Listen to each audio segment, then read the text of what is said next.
नमस्कार। मेरे इस YouTube चैनल हिस्ट्री पॉइंट में आप सभी का हार्दिक स्वागत करता हूं। मेरा नाम है लोकेश उथार और हमने कल जो है वो राजस्थान के इतिहास से संबंधित कई सारे तथ्यों के बारे में चर्चा की थी। हमने अपनी दो पिछली वीडियोस के अंदर जो है सबसे पहले तो राजस्थान के जीके से संबंधित कुछ सामान्य जानकारी जुटाने का प्रयास किया था। उसके बाद में हमने राजपूतों की उत्पत्ति से संबंधित कुछ सिद्धांतों के बारे में चर्चा की थी। आज हम उसी क्रम में आगे बढ़ते हैं और सबसे पहले जब हम इतिहास की बात करते हैं तो हमारे दिमाग के अंदर सबसे पहले एक क्षेत्र आता है, या हम यूँ कहें कि एक विशेष क्षेत्र के बारे में हमारे दिमाग में कुछ कहानियाँ जो हमने कहीं ना कहीं से सुन रखी हैं, वे वीरता की कहानियाँ हमारे दिल में चलने लगती हैं। वही वीरता की कहानियाँ और वही क्षेत्र जिसका नाम है मेवाड़। मेवाड़ एक ऐसा क्षेत्र था जिसने राजस्थान के इतिहास को अपने अंदर जीवित रखा, या यूं कहें कि मेवाड़ एक ऐसा क्षेत्र था जिसने राजस्थान के स्वाभिमान को अपने अंदर जीवित रखा। मेवाड़ वह धरा थी जिसने ऐसे वीर राजाओं को जन्म दिया जिसने बाहरी आक्रांताओं के सामने कभी अपना माथा नहीं टेका और अपने मेवाड़ के मस्तक को हमेशा विश्व के अंदर ऊंचा बनाए रखा। उन्हीं के क्रम में मेवाड़ के उन्हीं वीर राजाओं की कहानियों के साथ और उन्हीं के इतिहास के साथ जुड़ते हुए आज हम मेवाड़ का विधिवत इतिहास प्रारंभ करने जा रहे हैं। सबसे पहले जब हम बात करते हैं मेवाड़ के बारे में, तो मेवाड़ प्राचीन समय में सीवी जनपद के नाम से जाना जाता था, या हम यूँ कहें कि सीवी जनपद का हिस्सा हुआ करता था। सीवी जनपद की राजधानी मध्यमिका, जो कि वर्तमान में हम कह सकते हैं कि चित्तौड़गढ़ हुआ करती थी, और यहीं इसी चित्तौड़गढ़ को और इसी सीवी जनपद का, या हम यूँ कहें कि इसी क्षेत्र का बाद में कई सारे नामों के साथ उल्लेख हुआ है। इसी मेवाड़ को मेदपाट, प्रागवाट, उत्सर और मेरुनाल के नाम से भी जाना जाता है। साथ ही के अंदर यदि बात करें तो इस क्षेत्र में पहले मौर्यों का अधिकार हुआ करता था और बाद में इस क्षेत्र में गुहिलों का अधिकार हुआ था। गुहिलों और मौर्यों के बीच चले इस संघर्ष से लेकर, या हम यूँ कहें कि मौर्यों के इतिहास से लेकर और किस प्रकार गुहिलों का इतिहास प्रारंभ हुआ यहाँ तक में, और वर्तमान तक की जो 1857 की क्रांति हो या फिर हमारे राजस्थान का एकीकरण हो, वहाँ तक चलने वाले मेवाड़ के कौन कौन से शासक थे, उन सभी के बारे में हम इस वीडियो के अंदर चर्चा करेंगे। प्रारंभ करते हैं मेवाड़ के इस विधिवत इतिहास के बारे में। जिस प्रकार मैंने आपको बताया कि मेवाड़ का जो प्राचीन नाम थे उनमें प्रागवाट, उत्सर, मेरुनाल और इत्यादि नामों से ये जाना जाता था। साथ ही के अंदर यदि बात करें तो मेवाड़ का जो राज्य वाक्य है, जो दृढ़ राखे धर्म तिहि राखे करतार के नाम से प्रचलित है, या हम यूँ कहें कि ये बहुत ही शानदार और उम्दा वाक्य रहा है। उस समय जब मेवाड़ का जो वर्तमान राजकीय ध्वज है वह महाराणा प्रताप के समय का है, और इसमें एक तरफ व्यक्ति जो है वो बाला लिए खड़ा है, वह एक भील व्यक्ति का सूचक है, और दूसरी तरफ एक व्यक्ति जो है वो हाथ में तलवार लिए खड़ा है, वह शिशुदा व्यक्ति का सूचक माना जाता है।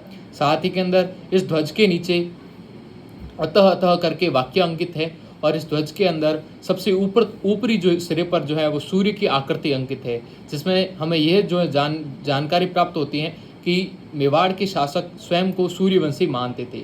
साथ ही के अंदर मेवाड़ के जो गुहिल थे वे आगे चलकर जो है दो शाखाओं में विभक्त हो जाते हैं। एक जो है वो रावल शाखा होती है और एक राणा शाखा होती है। पहले जो है वो रावल शाखा शासन करती है और उसके बाद में राणा शाखा शासन करती है। ये दो मेवाड़ के गुहिलों की शाखाएं हुआ करती थी। और यदि हम बात करें कि गुहिलों के आराध्य देव, तो गुहिलों के आराध्य देव जो हैं वो गढ़बोर देव हैं। साथ ही के अंदर उनकी आराध्य देवी जो है वो गढ़बोर माता है, और दोनों का मंदिर जो है वो राजसमंद के अंदर मौजूद है। साथ ही के अंदर गुहिलों के कुल देवता जो है वो एकलिंग नाथ जी हैं।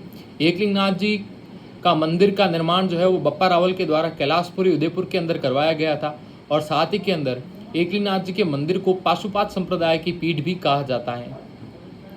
इसी क्रम में जब हम आगे बढ़ते हैं तब जो गुहिलों की एक शाखा हुआ करती थी राणा शाखा, जिसमें हम आगे चलकर जो है वो महाराणा सांगा, महाराणा कुंभा और महाराणा प्रताप जैसे शासकों के बारे में बात करेंगे। तो राणा जो शाखा थी, इनकी जो कुलदेवी हुआ करती थी उनका नाम था बाण माता। ये कुछ विशेष प्रकार की जानकारी थी जो हमने अब तक मेवाड़ के शासक जो हुआ करते थे गुहिल, उनके बारे में सामान्य जानकारी जुटाई है। साथ ही के अंदर कर्नल जेम्स टॉड और मोनोत नैन्सी ने गुहिलों की 24 शाखाएं इस देश के अंदर मानी हैं। साथ ही के अंदर यदि बात की जाए तो गुहिलों की उत्पत्ति को लेकर भी अलग अलग इतिहासकारों के बीच अलग अलग मतभेद हैं। सबसे पहला जो है वो इतिहासकार आते हैं अबुल फजल। अबुल फजल का ये मानना था कि गुहिल जो थे वे ईरानी शासक नौसेरवां आदिल के वंशज हुआ करते थे। और इसके अलावा गोपीनाथ शर्मा का ये मानना था कि गुहिल जो थे ये वड़नगर के ब्राह्मण हुआ करते थे, वड़नगर आनंदपुर के ब्राह्मण हुआ करते थे। साथ ही के अंदर DRC देवदत्त भंडारकर का भी ये मानना था कि गुहिल जो थे वे ब्राह्मण हुआ करते थे। और कर्नल जेम्स टॉड का ये मानना था कि गुहिल जो थे वे वल्लभीनगर शासक शीलादित्य के वंशज थे। इसी क्रम में जब हम शीलादित्य के बारे में और कर्नल जेम्स टॉड के बारे में, कर्नल जेम्स टॉड के द्वारा दी गई थ्योरी के बारे में पढ़ते हैं, तब वहीं से जो है वो काफ़ी सारे इतिहासकार कर्नल जेम्स टॉड के साथ समर्थन में आते हैं और कर्नल जेम्स टॉड का जो मत था उसे मान्य माना जाता है। कर्नल जेम्स टॉड के द्वारा बताई गई इसी मत के अनुसार सबसे पहले जो शासक थे वो गुही या गुहादित्य माने जाते हैं। गुहिल के पिता का नाम शीलादित्य था और माता का नाम पुष्पावती था। गुहिल का जन्म एक गुफा में होने की वजह से उनका नाम गुहिल या गुहादित्य पड़ा था। बाद में उनकी माता के द्वारा अपने पति की मृत्यु के पश्चात स्वयं को सती कर देने की वजह से उनका लालन पालन एक वीरनगर की ब्राह्मणी कमलावती के द्वारा किया गया था, जो कि एक विधवा ब्राह्मणी थी। साथ ही के अंदर उनका राज्याभिषेक मंडेला भील के द्वारा स्वयं का अंगूठा काट कर किया गया था और भीलों के समर्थन से ही स्वयं को शासक घोषित किया था। 566 ईस्वी के अंदर गुहिल वंश की स्थापना की गई थी और ये स्थापना गुहादित्य या गुहिलोत के द्वारा ही की गई थी। साथ ही के अंदर यदि बात करें तो आगे के क्रम में नागादित्य, महेंद्र प्रथम, शीलादित्य, अपराजित प्रथम और महेंद्र द्वितीय शासक बनते हैं। महेंद्र द्वितीय की हत्या भीलों के द्वारा कर दी जाती है। महेंद्र द्वितीय के बाद उनका पुत्र बप्पा रावल अगला शासक बनता है। बप्पा रावल का जन्म 713 ईस्वी में ईडर गुजरात के अंदर होता है। बप्पा रावल हारित ऋषि की गायें चराते थे और हारित ऋषि को अपना गुरु मानते थे। हारित ऋषि के आशीर्वाद से 734 ईस्वी के अंदर बप्पा रावल ने मान मौर्य को पराजित किया और चित्तौड़गढ़ के किले को फतह किया। चित्तौड़गढ़ को विजय करने के पश्चात उन्होंने अपनी राजधानी नागदा को बनाया और बप्पा रावल को ही वास्तविक संस्थापक माना जाता है। बप्पा रावल को मेवाड़ में गुहिल वंश का वास्तविक संस्थापक माना जाता है। आगे के क्रम में ऐसा कहा जाता है कि बप्पा रावल जो थे इनका वास्तविक नाम काल भोज था। रणकपुर प्रशस्ति में बप्पा रावल और काल भोज को अलग अलग बताया गया है। वहीं कुंभलगढ़ प्रशस्ति में बप्पा रावल को विप्रवंशीय बताया गया है। साथ ही के अंदर यदि बात करें बप्पा रावल की, यदि राजनैतिक उपलब्धियों की बात करें तो उन्होंने अरबी आक्रांता जुनैद को पराजित किया, उन्होंने इराक के शासक हज्जाद को पराजित किया, उन्होंने अफगानिस्तान गजनी के शासक सलीम को पराजित किया और उन्होंने मोहम्मद बिन कासिम को पराजित किया। ऐसा कहा जाता है कि बप्पा रावल की 100 रानियाँ थी, जिसमें से 35 रानियाँ जो थी वे मुस्लिम रानियाँ हुआ करती थी। बप्पा रावल ने कैलाशपुरी उदयपुर के अंदर अपने एकलिंगनाथ जी के मंदिर का निर्माण करवाया, जो कि हमने पहले चर्चा कर चुके हैं कि एकलिंगनाथ जी जो थे वे मेवाड़ के गुहिलों के कुलदेवता माने जाते हैं। साथ ही के अंदर उसी के पास में हारित ऋषि के आश्रम का भी निर्माण करवाया था। बप्पा रावल ने नागदा में सास बहू के मंदिर का और आदि वराह के मंदिर का भी निर्माण करवाया था। बप्पा रावल के समय का एक सिक्का भी जो है वो बप्पा रावल के सोने के सिक्के जो है वो अजमेर के पास से प्राप्त हुए हैं। वहीं CV वैद्य ने बप्पा रावल की तुलना चार्ल्स मार्टेल से की है।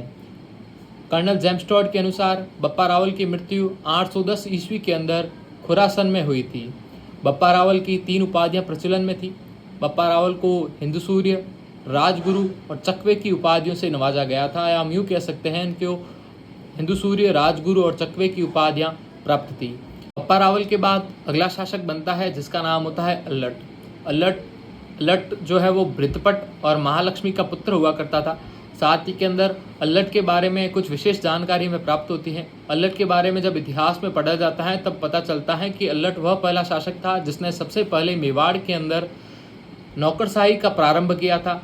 अल्लट ने प्रथम बार अंतर्राष्ट्रीय विवाह किया था। उसने हूण राजकुमारी हरिया देवी से विवाह किया था। उसके समय के 2 अभिलेख जो है वो प्राप्त होते हैं। पहला जो है वो सारणेश्वर प्रशस्ति है जो 953 ईस्वी की प्राप्त होती है, जिसमें उसके पुत्र उसके मंत्रियों के द्वारा जो है वह आदि वराह के मंदिर के निर्माण में दिए गए चंदे की जानकारी भी प्राप्त होती है।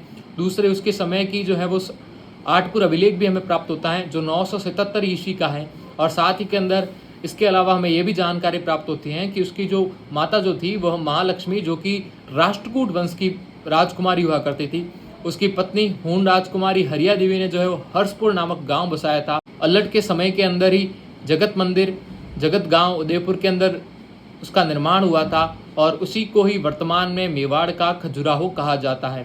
साथ ही के अंदर यदि बात करें तो अल्लट के पश्चात अगला शासक बनता है जिसका नाम होता है जत्तर सिंह। जत्तर सिंह को 5 आंखों वाला शासक कहा जाता है। साथ ही के अंदर जत्तर सिंह के शासनकाल को मेवाड़ का मध्यकालीन मेवाड़ का स्वर्ण काल भी कहा जाता है। जत्तर सिंह के बारे में डॉक्टर दशरथ शर्मा ने कहा था कि जत्तर सिंह जो था वह वास्तविक चित्तौड़ का विजेता रहा है, यानी चित्तौड़ को राजधानी बनाने वाला प्रथम शासक भी जत्तर सिंह ही था।